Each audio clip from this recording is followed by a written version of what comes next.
வஞ்ச மனந்தான் படியிறொழுக்கம் பூதங்கள் ஐந்தும் அகத்தே நகும். வணக்கம் நண்பர்களே, நாங்கள் தோழி சிவானிமூர்த்தி. இது Om rhythm of life. April 18, 2024 Pakistan ஆர்மியோடைய சீஃப் ஜெனரலான ஆசிம் முனீர் ஒரு உரையாடலை நடத்தியிருக்காரு. இதுல அவர் சொன்னது என்னன்னா, நம்ம மதத்தால, பண்பாட்டினால, கலாச்சாரத்தால, எண்ணங்களால, கொள்கையினால அவங்களோட வேறுபட்டு இருக்கும். அவங்களோட அப்படின்ட்டு சொன்னது இந்தியர்களை. இந்த எண்ண ஓட்டங்கள் தான் 2 நாடுகள் அப்படின்ற வேற்றுமையை உருவாக்குறதுக்கு காரணமா இருந்துச்சு. அதுலயும் அவர் முக்கியமா சொன்னது என்னன்னா, இந்தியர்களும் பாகிஸ்தானியர்களும் வேறு வேறு, அவங்க என்னைக்கும் ஒன்று கிடையாது அப்படின்ட்டு அவர் சொல்லியிருக்காரு. அதையும் தாண்டி பாகிஸ்தானியர்கள் இந்தியர்களை விட தலை சிறந்தவர்கள் அப்படின்ட்டு அவரு உரையாடி இருக்காரு. முக்கியமா அவர் சொன்ன ஒரு விஷயம், பாகிஸ்தான்ல உள்ள ஒவ்வொரு குழந்தைகளுக்கும் பாகிஸ்தானுடைய கதையை சொல்லியே ஆகணும் அப்படின்ட்டு அவர் சொன்னாரு. அவர் சொன்ன இந்த கதைகள், இந்த கோட்பாடு, இந்த எண்ணங்கள் எல்லாத்தையும் யார் விதைச்சா? 2 நாடுகள் அப்படின்ற இந்த தியரியை ஃபர்ஸ்ட் யார் கொண்டு வந்தான்னு தெரியுமா? உங்களில் பல பேர் யோசிப்பீங்க, முகமது அலி ஜின்னா தானே அப்படின்ட்டு. ஏன்னா அவர் தான் பாகிஸ்தான் உருவாகுவதற்கு காரணமாக இருந்தார். அப்படி இல்லை அப்படின்னா அலாமா இக்பால் போயட் அண்ட் ஃபிலாசபராக இருந்த இவராக இருக்கும் அப்படின்ட்டு ஒரு சிலர் யோசிப்பீங்க. ஆனால் இவங்க 2 பேருமே கிடையாது.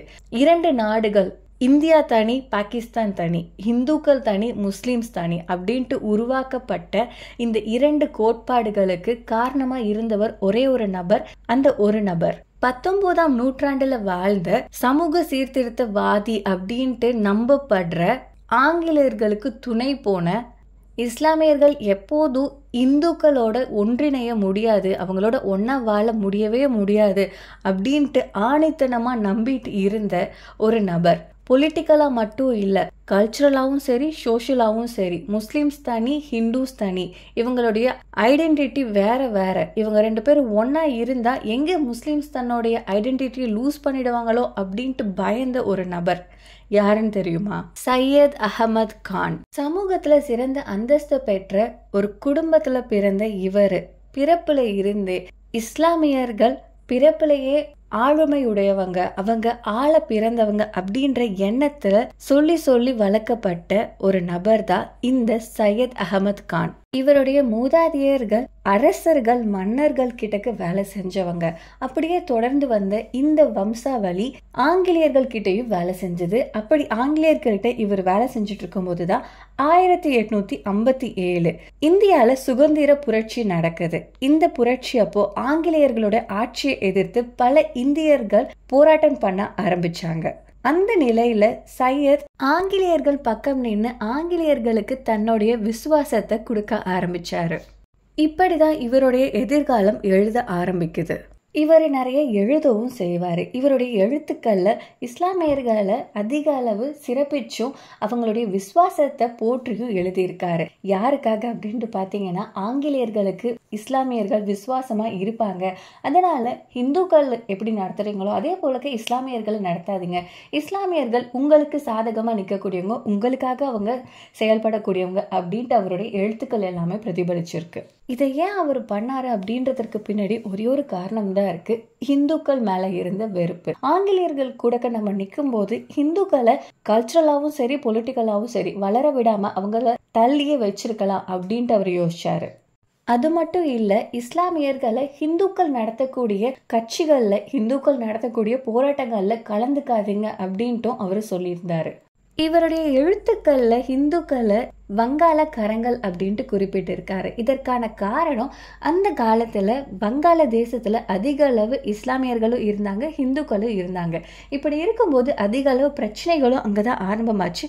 அதிக அளவு பிரச்சனைகளுக்கான தீர்வுகளும் அங்கதான் ஆரம்பமாச்சு. பல புரட்சிகள் நடந்தது, புரட்சியாளர்களும் அங்க இருந்தாங்க. 1960ஆம் ஆண்டு இவரு தானே எழுதி ஒரு பரசுரத்தை வெளியிடுறாரு. அது என்ன அப்படின்ட்டு பார்த்தீங்கன்னா, இந்தியாவுடைய விசுவாசம் மிக்க முகமதியர்கள் அப்படின்றது தான். இது மறுமலர்ச்சிக்கான எழுத்துக்கள் கிடையாது, ஆனா ஆங்கிலேயர்களுடைய விசுவாசத்தை எப்படி பெறுறது அப்படின்றத பத்தி தான் அவர் அதுல எழுதியிருக்காரு. அதுல அவர் குறிப்பிட்டிருந்தது என்ன அப்படின்னா, இஸ்லாமியர்கள் ரொம்ப ஒழுக்கமானவங்க, நம்பகத்தன்மை உடையவங்க, முக்கியமாக அவங்க அரசர்களுக்கு சேவகம் செய்யறதுல சிறந்தவங்க அப்படின்ட்டு சொல்லியிருந்தாரு. ஏன் இவர் இப்படி பண்ணாரு அப்படின்றதுக்கு பின்னாடி உள்ள காரணம் சிம்பிளாக ஒரே ஒரு விஷயம்தான், ஈக்குவாலிட்டி. ஆமாம், தாழ்த்தப்பட்டோர், தீண்டத்தகாதோர், இது போலக்க சமுதாயத்திலேருந்து ஒதுக்கி வச்ச இந்த மக்கள் எல்லாரும் எங்களையும் சமுதாயத்தில் சமமாக பாருங்க அப்படின்ட்டு குரல் கொடுத்த காலம் அது. இவங்களை பார்த்து பயந்ததால அவர் ஆங்கிலேயர்களோட கை கூக்குறதால இவங்களை நம்ம கடைசி வரைக்கும் அடிமையாவே வச்சிருக்கலாம் அப்படின்ற ஒரு எண்ணத்துக்கு வந்தாரு. இதுல ஒரு காரணம், அவங்க பல கடவுள்களை நம்புறாங்க. பல கடவுள்களை நம்புறவங்களை நம்பக்கூடாது, ஏன்னா அவங்க மாறிக்கொண்டே இருப்பாங்க அப்படின்ட்டு அவர் நம்பினாரு. இந்த பிரிவினை எண்ணம் போக போக இன்னும் அதிகமாயிட்டே தான் போச்சு அப்படின்ட்டு சொல்லணும். ஏன்னா அப்போது மொழி போர் ஆரம்பமான காலகட்டம். அப்போ தான் ஒரு கசப்பான உண்மை வெளிவர ஆரம்பிச்சுது. ஹிந்தியா அல்லது உருதுவா, இதில் ரெண்டுத்துல எந்த மொழியை கற்பிக்கிறது அப்படின்ற பிரச்சனை உருவாச்சு. குறுக்கிட்டதுக்கு மன்னிக்கவும், இந்த காலகட்டத்தில் நம்ம ஹிந்தி பெருமளவு திணிக்கப்பட்டு இருக்கிறத உணர்ந்துட்டு இருக்கோம். ஆனால் அந்த காலத்தில் ஹிந்தி ஒரு புரட்டாவே மதிக்கலை.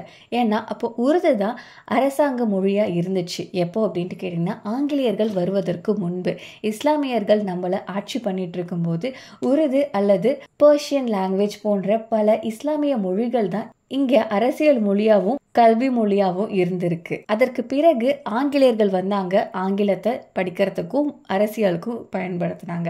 அதற்கு பிறகு ஆங்கிலேயர்கள் ஒரு சட்டம் கொண்டு வராங்க, அது தாய்மொழி கல்வி. இந்த திட்டம் வருவதற்கு முன்பு வரைக்கும் சையத் ஆங்கில மொழிக்கு ஆதரவாக இருந்தார். எப்போ தாய்மொழி கல்வி அப்படின்ற ஒரு திட்டத்தை ஆங்கிலேயர்கள் அறிமுகப்படுத்துறதுக்கு தயாரானாங்களோ அப்போது ஆங்கிலத்தை தூக்கி போட்டுட்டு அவர் உருதுக்கு சலாம் போட ஆரம்பிச்சிட்டாரு. அவர் என்ன சொல்லியிருந்தார் அப்படின்ட்டு பார்த்தீங்கன்னா, ஆங்கிலேயர்கள் கண்டிப்பாக உருது மொழியை தான் கல்வி மொழியாக கொடுக்கணும் அப்படின்ட்டு சொல்லியிருந்தார். ஏன்னா இது இஸ்லாமியர் ராஜாக்கள் பயன்படுத்தினது, அவைகளில் இதுதான் அவங்க யூஸ் பண்ணாங்க அப்படின்ட்டு சொன்னார்.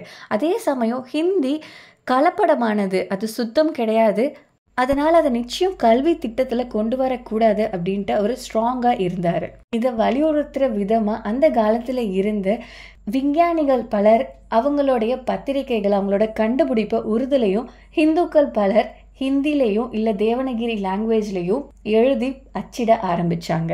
ஆனால் இதில் கவனிக்க வேண்டிய விஷயம் என்னன்னா, சையதுக்கு மிகவும் நெருக்கமாக இருந்த அவரோட அசோசியேட் ராஜா ஜெய்குஷ்தாஸ் என்ன பண்ணாரு அப்படின்னா, இவரும் ஒரு அறிஞர். அவருடைய எழுத்துக்கள் எல்லாத்தையும் அவர் ஹிந்தியில் அச்சடித்து வெளியிட்டு இருக்காரு.